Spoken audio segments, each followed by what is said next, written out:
That's right. Make no mistake about it, Chris. This is a massive game for both teams. Starting off with Florida State, they come into this building in a dogfight, vying for that coveted fourth spot and a double bye in the tournament in Greensboro next week. For Wake Forest, they want to build on an excellent start to their home campaign in Megan Jebbia's first year. They're 11-2 currently, 5-2 in the conference. A sixth conference win over a nationally ranked opponent would be special. You hear about a 3-level scorer, right? Well, I think she's a 4-level scorer. You see that she can shoot the 3.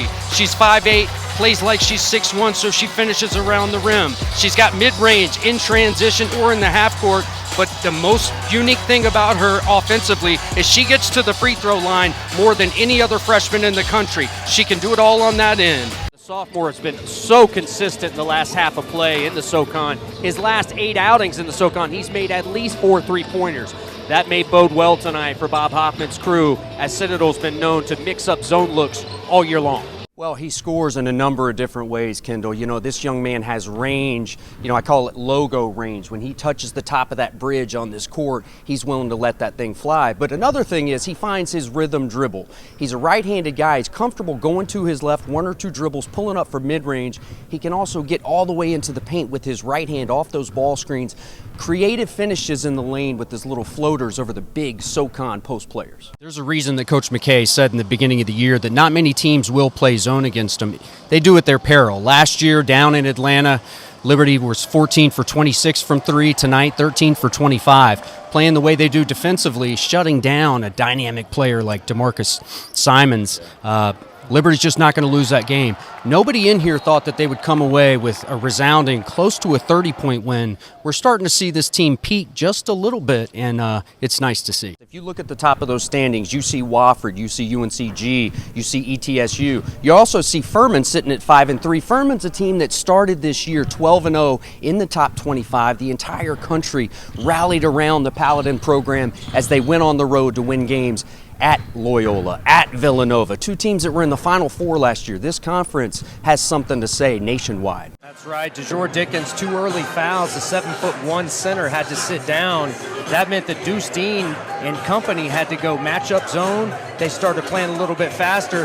Now Deuce is doing a little bit of everything, Trey. He's hit a 3. He's gotten himself to the free throw line 4 times. On the other side, Isaiah Wilkins has had a very well-rounded offensive performance. Hit a couple of early 3s. Late in the half, he was big as well from the mid-range.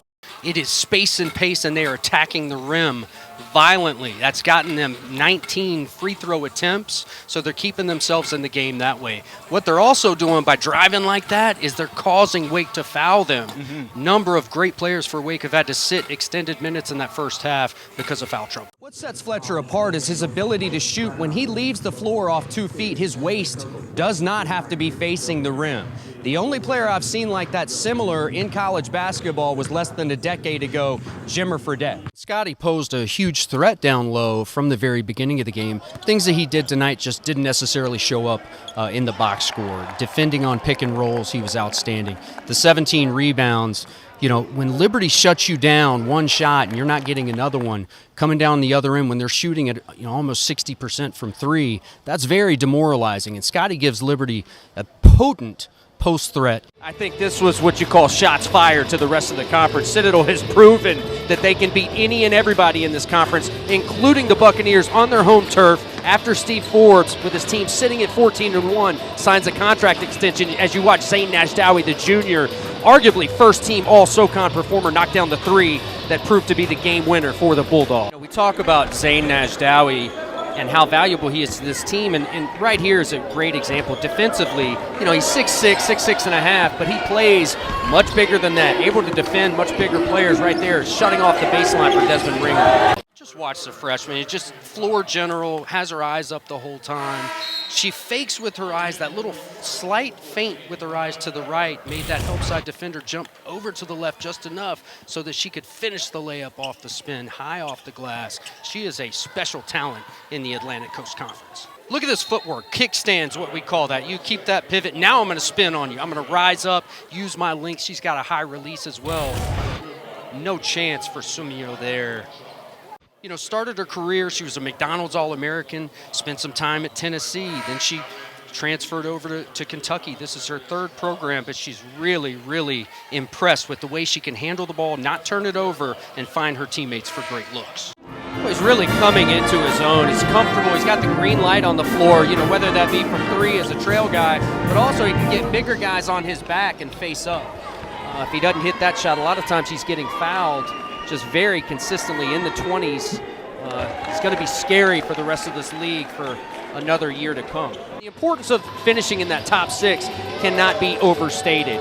If you win that game, you only have to win 3 conference tournament games to win the conference tournament championship. If not, they're looking at a matchup on Friday and having to win Friday, Saturday, Sunday, and Monday. Huge difference. He certainly has, averaging about 15 a game, has a really impressive array of moves out of the mid-post. He's also a fantastic passer out of double team. The table setter really picking his spots well of late.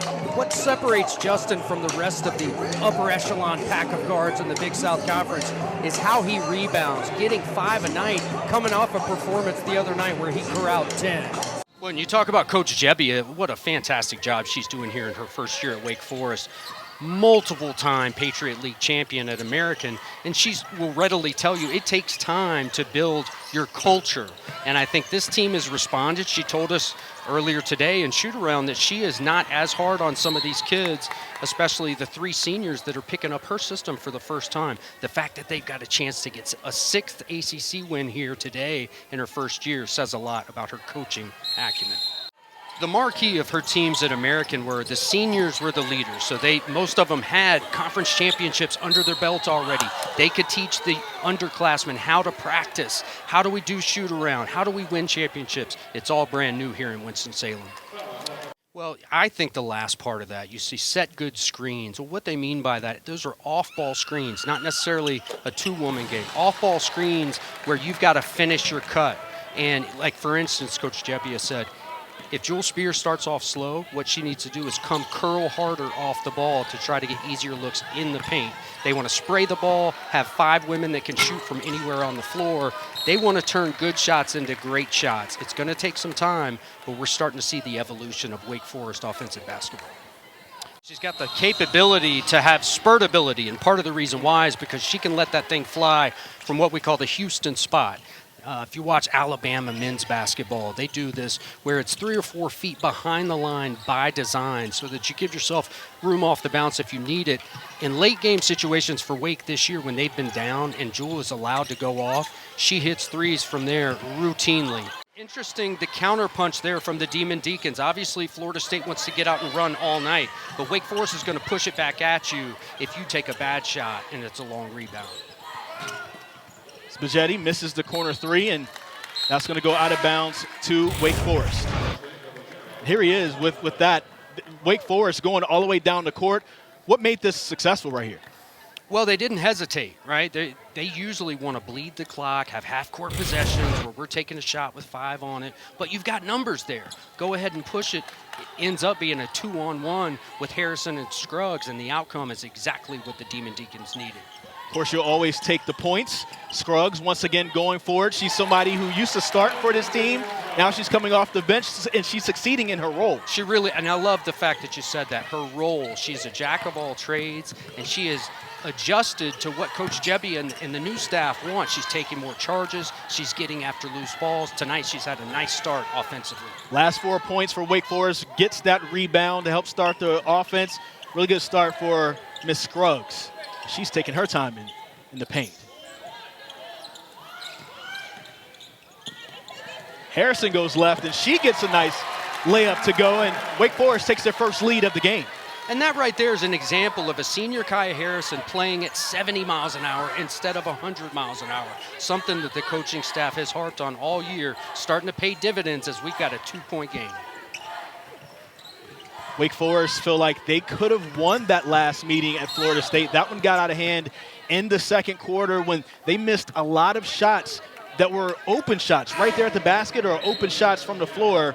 They want to make sure that they're getting their good shots and they're staying in this one, especially after the first quarter. We know Wake Forest is good in the first quarter, but can they keep putting it together after that?